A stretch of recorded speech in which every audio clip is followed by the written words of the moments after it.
आवश्यक वस्तु अधिनियम 1955 एक्ट नंबर 10 ऑफ 1955। इसके क्वेश्चन आंसर देखेंगे हम। क्वेश्चन नंबर 1, आवश्यक वस्तु अधिनियम 1955 कब लागू हुआ? तो इसका आंसर है यह 1 अप्रैल 1955 को लागू हुआ। कब हुआ? 1 अप्रैल 1955 को अधिनियमित होने की तारीख से ही यह उसी समय लागू हुआ। भारतीय गणराज्य के 6ठे वर्ष में संसद द्वारा अधिनियमित हुआ। क्वेश्चन नंबर 2 है कि यह एक्ट नंबर कौन सा है? तो इसका आंसर है एक्ट नंबर 10 है 1955 का। क्वेश्चन नंबर 3 है कौन से उद्देश्य से यह एक्ट बना? तो इसका आंसर है कतिपय वस्तुओं के उत्पादन, प्रदाय और वितरण तथा उनमें व्यापार वाणिज्य के नियंत्रण के लिए जनसाधारण के हित में उपबंध करने के लिए अधिनियम बना। क्वेश्चन नंबर 4 है कि यह एक्ट कौन सी अनुसूची में है? आंसर है इसका कि इसके बारे में उल्लेख संविधान की समवर्ती सूची जो है 7वीं अनुसूची उसकी सीरियल नंबर 33 में यह है। अब है क्वेश्चन नंबर 5 कि इस एक्ट में कुल कितनी धाराएं हैं? तो इसमें टोटल 16 धाराएं हैं। क्वेश्चन नंबर 6 है कि कुल कितनी अनुसूचियां हैं इसमें? तो इसमें केवल एक अनुसूची है। क्वेश्चन नंबर 7 है कि शक्तियों का प्रत्यायोजन से संबंधित धारा कौन सी है? तो यह धारा 5 है। क्वेश्चन नंबर 8 है कि शक्तियों का प्रत्यायोजन से संबंधित अधिसूचित आदेश द्वारा निर्देश कौन देगा? तो इसका आंसर है केंद्र सरकार देगी। ऐसी शर्तों के अधीन उस निर्देश में विनिर्दिष्ट निम्नलिखित द्वारा भी दी जा सकेगी। प्रत्यायोजन से संबंधित अधिसूचित आदेश द्वारा निर्देश जो कि शक्तियों का प्रत्यायोजन से संबंधित है वो किसके द्वारा भी दी जा सकेगी? केंद्र सरकार के अधीनस्थ ऐसा अधिकारी या प्राधिकारी। और दूसरा है ऐसा राज्य सरकार या राज्य सरकार के अधीनस्थ ऐसा अधिकारी या प्राधिकारी। क्वेश्चन नंबर 9 है कि कलेक्टर को कहाँ परिभाषित किया गया है? तो यह धारा 2 की उपधारा 1 क में, धारा 2 की उपधारा 1 क में कि इसके अंतर्गत अपर कलेक्टर, कौन? अपर कलेक्टर और ऐसा अन्य अधिकारी भी है जो उपखंड अधिकारी की पंक्ति से नीचे का न हो और जो इस अधिनियम के अधीन कलेक्टर के कृत्यों का पालन और उसकी शक्तियों का प्रयोग करने के लिए कलेक्टर द्वारा प्राधिकृत किया जाए। अब देखते हैं क्वेश्चन 10, शास्तियाँ कौन से सेक्शन में दी गई हैं? तो धारा 7 में दी गई है। शास्तियाँ कौन सी सेक्शन में दी गई हैं? तो यह धारा 7 में दी गई है। क्वेश्चन नंबर 11 है कि यदि कोई व्यक्ति धारा 3 के अधीन किए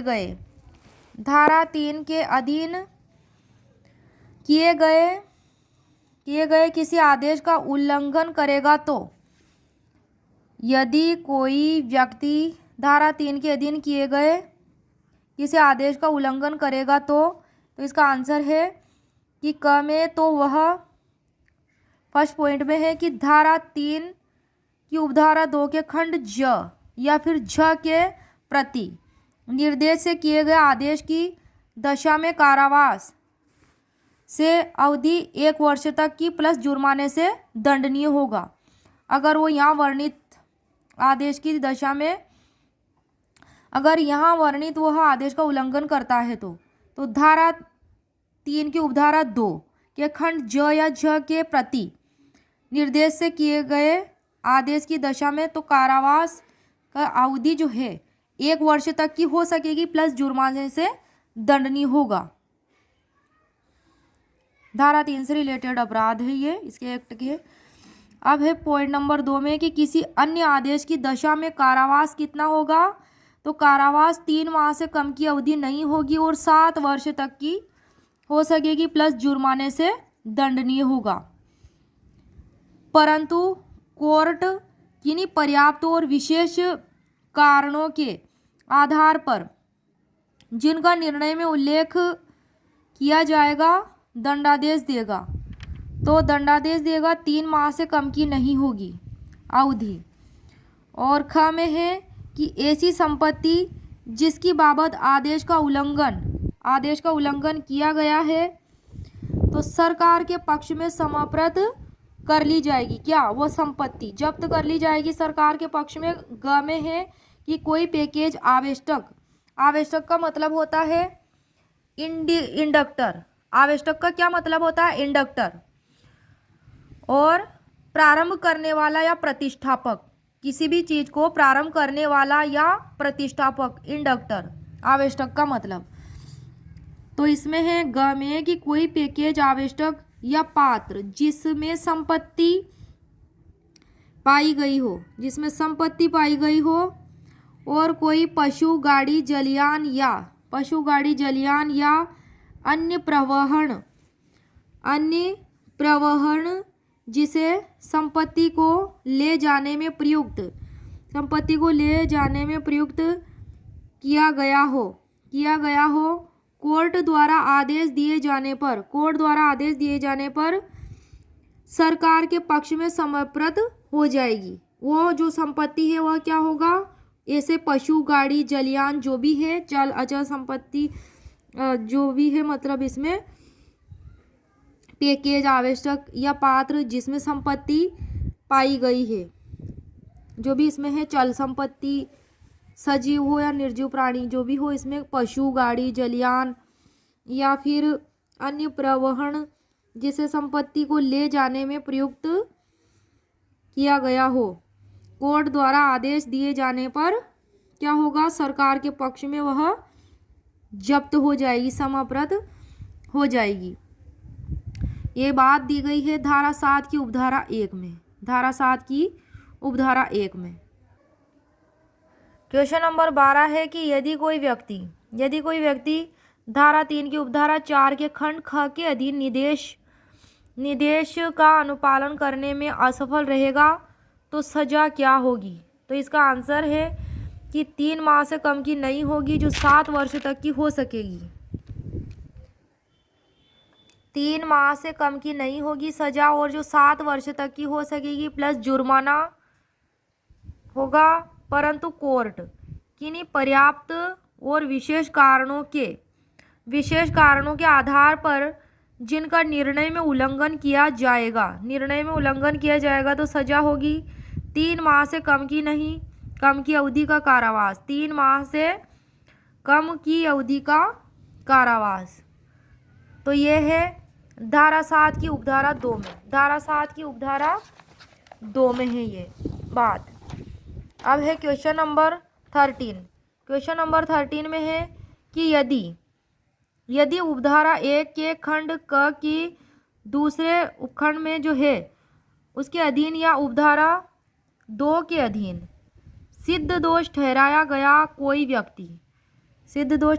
व्यक्ति जो है पश्चातवर्ती अपराध के लिए कितना कारावास होगा? तो इसमें आंसर है 6 माह से कम का नहीं होगा, जो 7 वर्ष तक का हो सकेगा, प्लस जुर्माने से दंडनीय होगा।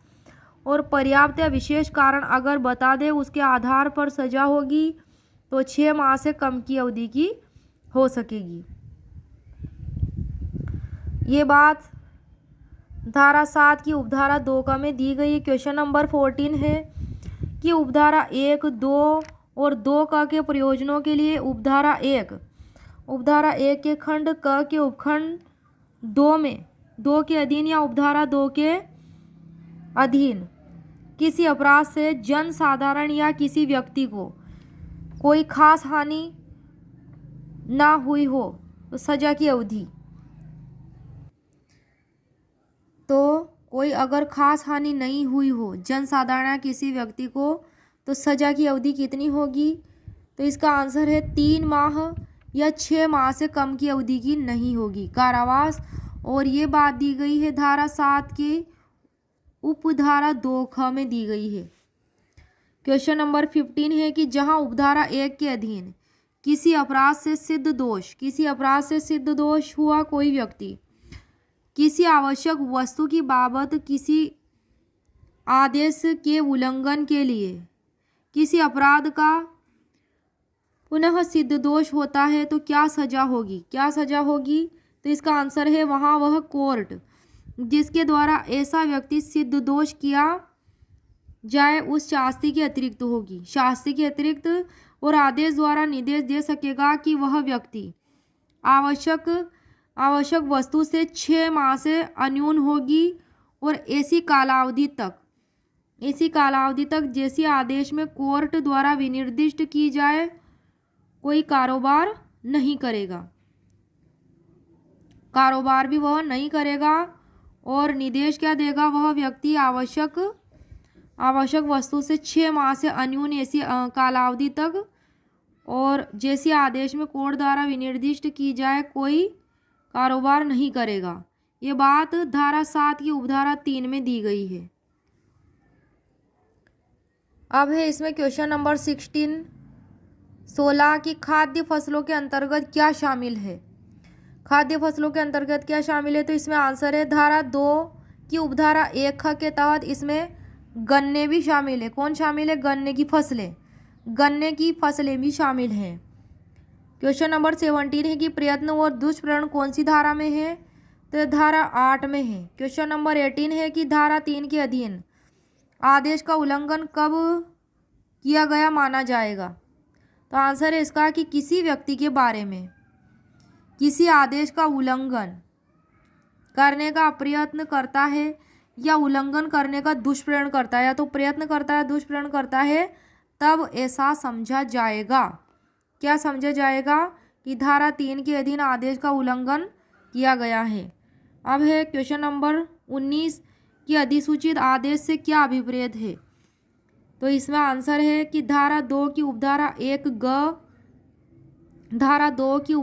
1 खंड ग के अधीन शासकीय राजपत्र में अधिसूचित आदेश अभिप्रेत है। अधिसूचित आदेश में है कि शासकीय राजपत्र में अधिसूचित आदेश से अभिप्रेत है।